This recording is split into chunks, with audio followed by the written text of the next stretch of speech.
Allez, aujourd'hui, on se penche sur un sujet absolument crucial. Comment on fait pour protéger son capital quand les annonces économiques débarquent et sèment le chaos?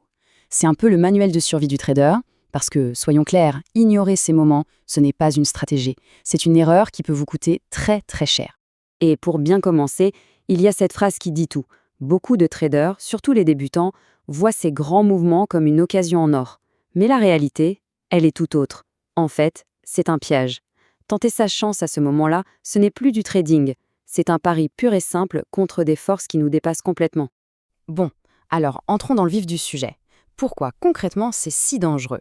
Eh bien c'est simple, parce que le trader perd absolument tout contrôle sur son environnement. Voyons ensemble les 3 raisons principales qui transforment le marché en une véritable zone de non-droit. Premièrement, la volatilité. Et là, on ne parle pas d'une petite agitation, non, elle devient brutale. Les prix peuvent faire des bonds ou des chutes vertigineuses en l'espace de quelques secondes, de manière totalement imprévisible. Et en plus, les spreads, vous savez, l'écart entre le prix d'achat et de vente, ils s'élargissent de façon dingue. N'importe quelle décision prise dans ce maelstrom, c'est de la pure loterie. Et comme si ça ne suffisait pas, il y a le deuxième gros problème. Notre principal outil de travail, l'analyse technique, est complètement mis hors jeu. Tous nos repères, les supports, les résistances, nos setups, tout ça, ça ne vaut plus rien. Le marché ne réagit plus aux jolis dessins sur nos graphiques. Il réagit à une seule et unique chose, l'information qui vient de tomber.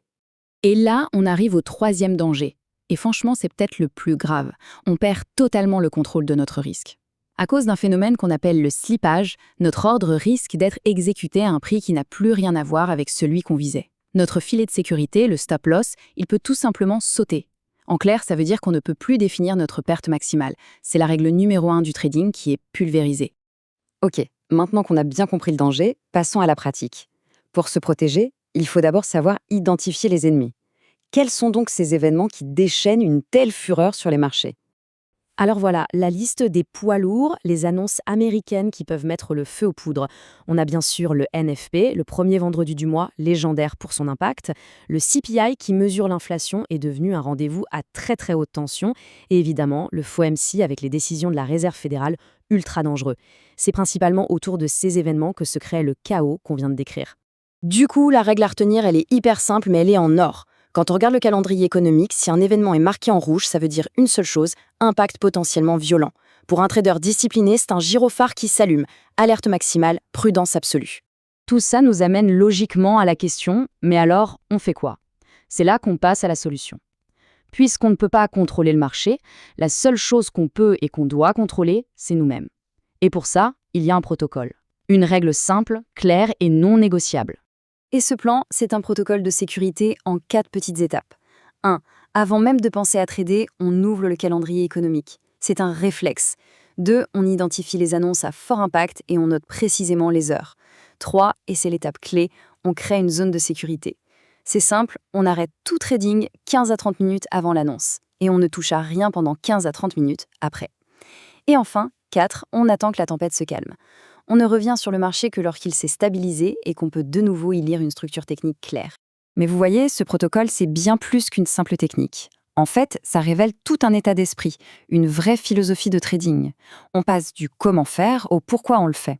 C'est une question de mindset. Et cette philosophie, elle tient en une seule phrase. On ne traite pas ce que l'on ne peut pas contrôler. C'est ça la vraie ligne de démarcation entre le trading professionnel et le jeu de hasard. L'avantage du trader pro vient du contrôle. Pendant une annonce, ce contrôle s'envole. La seule décision intelligente et professionnelle, c'est de se mettre sur la touche. Pour que ce soit encore plus clair, regardez cette comparaison. C'est le jour et la nuit.